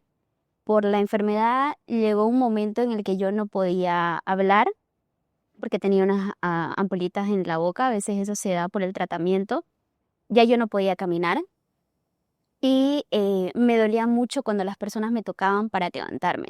Entonces, ¿qué era lo que tenían que hacer? Me acuerdo que para llevarme a mis tratamientos ponían una sábana en el auto de mi tío, y como podían me levantaban, que era muy doloroso que hagan eso, me colocaban ahí, y ya cuando tocaba sacarme, con la sábana me llevaban, porque a mí era un dolor en los huesos horrible. Entonces, ese es el primer recuerdo que tengo, el más fuerte. Pero después, la verdad que para mí el tema de la enfermedad, un apoyo muy fuerte fue mi familia. Aquí yo estaba acompañada por mis tíos, por mi padre y mis hermanos. No hay mucha diferencia de edad con mis hermanos, entonces estábamos casi todos en el mismo rango. Y mi hermana mayor igual fue un apoyo esencial en todo ese momento. Mi mamá estaba en España porque, no sé si se acuerdan, en el año 2000 a 2003 hubo aquí una crisis en Bolivia económica gravísima. Mucha gente emigró. Sí. Entre ese grupo de personas que emigraron estaba mi mamá. Entonces, cuando llega la noticia a mi madre de que yo había sido diagnosticada, a mi madre obviamente se le cae el mundo porque estaba del otro lado, estaba desesperada, no sabía qué hacer. Pero cómo son las cosas de Dios, y eso es algo que te voy a decir más adelante. Yo sé que para mucha gente el cáncer es una de las etapas más oscuras de su vida, es muy doloroso, es muy fuerte. En mi caso también es doloroso, es fuerte, pero yo aprendí a darle gracias a Dios en todo lugar y en todo momento, incluida esa etapa. ¿Por qué? Porque yo siento de que todo fue como tenía que ser. En ese momento en que mi mamá recibe el diagnóstico, ella estaba trabajando con el director de un hospital. Entonces se hizo la coordinación, porque yo aquí empeoraba. Imagínense si ahorita la situación del oncológico es crítica, es grave, y estamos en pleno 2025. Imagínense en el 2006. Claro. Y ahorita, gracias a Dios, existen fundaciones, organizaciones, grupos de apoyo que ayudan a sostener a la familia. En mi año no había. Entonces era una desesperación de mi familia, mi madre, yo que iba empeorando. Entonces mi mamá habla con su jefe y su jefe le dice que sí, que van a ayudarla para que yo pueda ir a España y recibir tratamiento. Y bueno, llegó el momento de ¿y qué hacemos con los pasajes? Ya mi familia estaba endeudada, ya habían vendido lo que tenían para el tratamiento y aparece un ángel de la guarda. Hasta ahorita yo no sé quién lo contactó, pero fue el señor Humberto Roca, el dueño de Aerosur. Él se enteró de mi caso, ahorita no sé cómo, pero él donó el pasaje de avión e inclusive él mandó decir, porque él supo que yo tenía otros hermanos, que igual eran chiquititos. Entonces mandó decir que si mi mamá estaba en posibilidades de recibir a todos mis hermanos, que él también le da el pasaje a todos. Y entonces, en ese momento mi mamá dijo, como yo iba a llegar allá al tratamiento también, ustedes saben, la situación de los inmigrantes en otro país es muy difícil. Mi mamá no tenía papeles, entonces dijo que mejor era que yo vaya primero, me estabilice y ya de ahí veíamos el tema de que mis hermanos puedan ir. Y así fue como llegué a España. Llegué en el 2007, allá inicié el tratamiento. Yo me acuerdo que llegué y el cambio radical en el tema de la atención. No porque aquí no haya personal capacitado, aquí hay mucho personal capacitado, con vocación, pero la falta de recursos es algo evidente. Y es algo que como una persona que le ha tocado vivir los dos sistemas de salud, es cuando uno se da cuenta que aquí uno literalmente lo que lo mata no es tanto la enfermedad, sino la falta de recursos que existe. Es increíble cómo los tiempos que uno tiene que tardar en acceder a un tratamiento, a un estudio de imagen para descartar o para confirmar. Usted tiene que esperar 3 meses, 4 meses, 5 meses, 6 meses. Y para las personas que han tenido algún paciente de cáncer en familia, saben que la cuestión de semanas, mucho menos meses, son cruciales. Entonces, bueno, cuando yo llego allá, tengo esta atención, me toca estar con mi mamá, vivimos toda esa experiencia. Yo, como les digo, puedo decir de que la enfermedad la veo como un aprendizaje, porque no solamente me permitió ser resiliente desde el cáncer, sino también me permitió vivir una serie de cosas y acontecimientos que no las habría podido vivir aquí. Tuve el privilegio de tener una educación en primaria muy diferente a la que podría haber optado aquí. En esos primeros años de formación me inculcaron muchas cosas que yo creo que me han llevado a ser la persona que soy hoy en día. ¿Qué mensaje tenés para las personas y las familias que estén pasando por este proceso? Porque vos sos una sobreviviente y no todos tienen, no quiero decir dicha ni privilegio, pero quizás la bendición de poder contar la historia como vos la estás contando. Bueno, a las familias les digo de que tengan esperanza. Eso es algo que jamás tiene que perderse. El acompañamiento que se le tiene que hacer al paciente es algo importante, porque también ahí nosotros en la escuelita, llevo mucho voluntariado en la escuelita intrahospitalaria que hay en el oncológico, tratamos de darle como voluntarios ese sostén a la familia, porque el paciente siempre, tenga la edad que tenga 3 años, tenga 15 o sea un adulto, siempre va a ver cómo lo está afrontando la familia. Correcto. Entonces, yo sé que es duro, ahora lo sé que me toca desde el otro lado, desde el voluntariado, sé que es duro, sé que hay muchas veces que la familia se rompe, pero es importante como paciente el poder contar con un pilar, alguien a quien aferrarse y saber de que van a seguir en la lucha juntos. Y a los pacientes, yo sí tengo esa libertad de tratarlo, porque yo he sido paciente, tener paciencia. tener paciencia. La persona que te está acompañando no tiene la culpa de tu enfermedad. La persona que te está acompañando está haciendo todo lo humanamente posible para que recibas un buen tratamiento, una buena atención. Se está encargando de 1000 cosas al mismo tiempo mientras vos estás recibiendo ese tratamiento. Entonces hay que ser paciente con el acompañante. Sé que es doloroso, sé que es incómodo, pero tratemos de ponernos también en el lugar del familiar.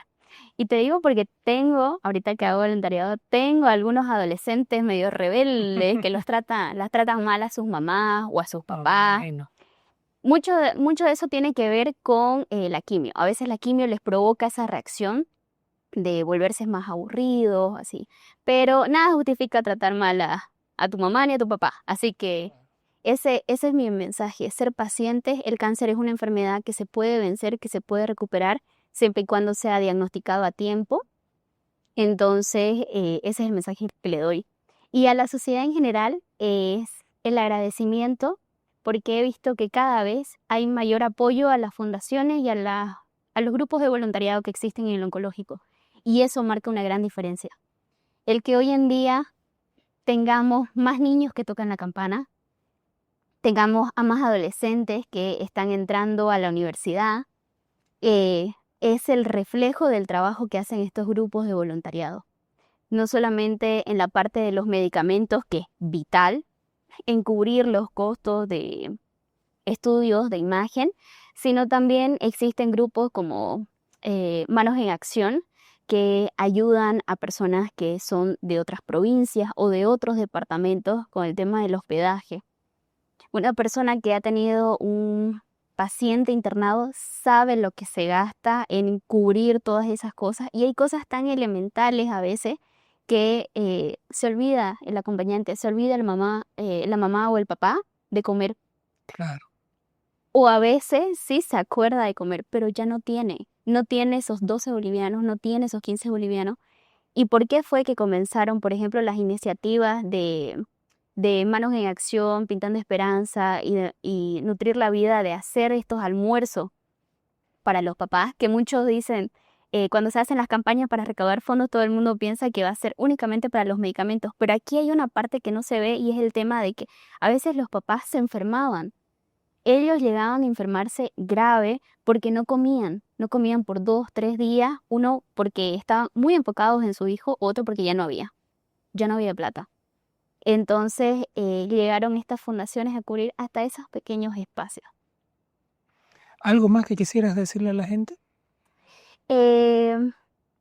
Les quisiera decir de que nos sigan. Yo tengo un grupo, se llama Somos Vencedores. Es un grupo de jóvenes sobrevivientes al cáncer infantil. Este grupo lo cofundé en compañía con otros sobrevivientes en el 2021, luego de un encuentro nacional de sobrevivientes. ¿Por qué? Porque me di cuenta de que habíamos muchos con historias similares, que compartíamos miedo y compartíamos experiencias. Entonces vi la necesidad de crear un grupo donde podamos contenernos, y bueno, también vi la necesidad de que necesitábamos mostrarnos.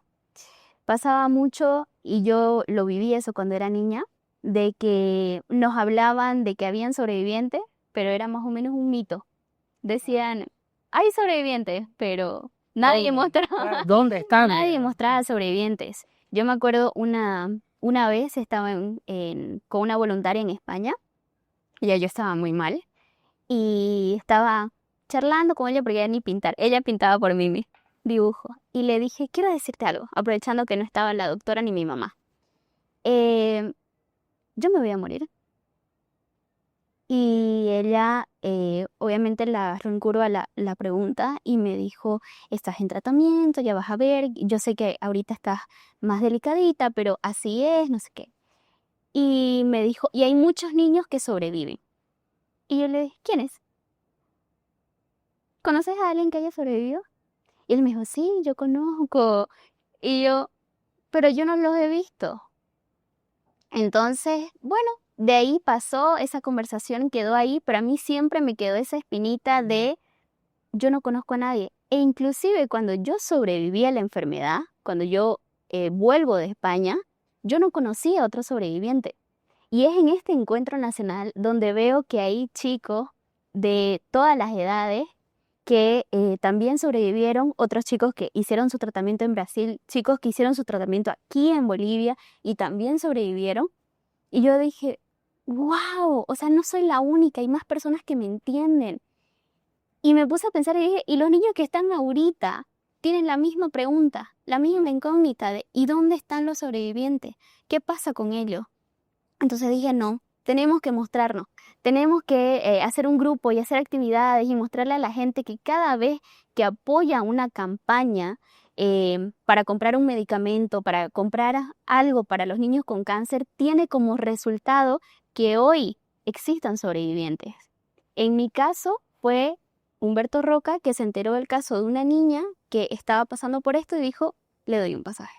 Y ese pasaje literalmente salvó mi vida. Y como esas hay miles de historias. Personas que se enteraron de que había un niño que necesitaba una quimio. Compró esa quimio y ahora ese niño es un sobreviviente y está estudiando derecho o está estudiando medicina. O son personas que ya forman parte de la sociedad y que buscan que todos estemos mejor. Y los primeros impactos que yo vi de este grupo de Somos Vencedores fueron cuando estaba charlando con una mamá. Justo me tocaba a mí hacer el control. Es igual, nunca se olviden de los controles. Los sobrevivientes de cáncer siempre cada año tenemos que hacernos controles.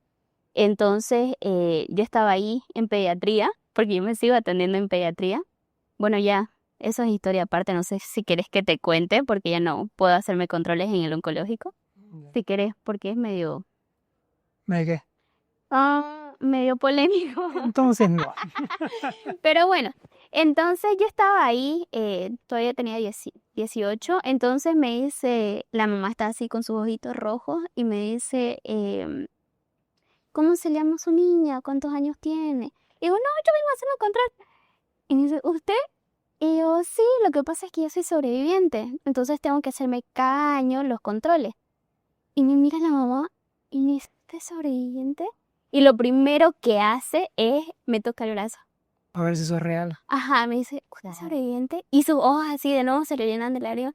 Y yo le digo, sí, mire, estoy fuera de tratamiento. Y me dice, ¿y no tenés ninguna secuela? ¿O por qué estás viniendo? Y yo, no, es que todos los años hay que hacerse control. Y me dice, ¿te puedo abrazar? Y yo, claro. Entonces estamos iniciando algo que ya no solamente está impactando a los niños, porque lo primero que a mí se me vino con Somos Vencedores es por los niños. Sí. Pero ya cuando vi a la mamá, que con solo verme a mí fue... renovar toda su esperanza. Un rayo de esperanza, claro. Que ya no era un llanto de desesperación, ya era un llanto de existen sobrevivientes y la estoy viendo a ella. Entonces dije, vamos por buen camino, por buen camino. Y luego cuando he tenido la oportunidad de estar en campañas de recaudación de fondos, cantando por la vida, caminando por la vida, etc., siempre nos hacen pasar al escenario.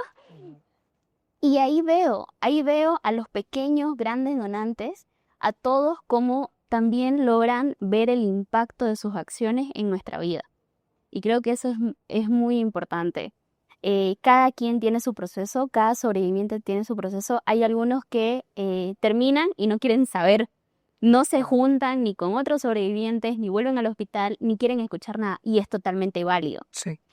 Pero hay otros que tenemos como que esta espinita de querer hacer más, querer mostrarnos, querer que la gente tenga esta esperanza. Y si tenemos este llamado y podemos hacerlo, creo que es importante ser parte. Así que los invito tanto a los sobrevivientes a seguirnos ahí en Somos Vencedores y también a las personas que acaban de recibir un diagnóstico para que vean de que existen sobrevivientes que tengan esperanza y que el día de mañana ustedes van a ser los que estén tocando la campana. Gracias por tu maravillosa historia y espero que esto resuene con todas las personas que nos están viendo y que también sea un llamado de atención para los demás. Estoy seguro que este episodio va a marcar un antes y un después para esta sociedad en la que vivimos y que va a ser para positivo. Así que gracias por tu testimonio y por ser una sobreviviente. Gracias. Nadie tiene que vivir este tipo de situaciones. Nadie tiene que estar peregrinando por la salud cuando es un derecho humano. Nos vemos en el siguiente episodio. Si llegaste hasta aquí, quiero agradecerte por habernos acompañado en esta historia. Y si te gustó, no te olvides de compartirla y comentar aquí abajo.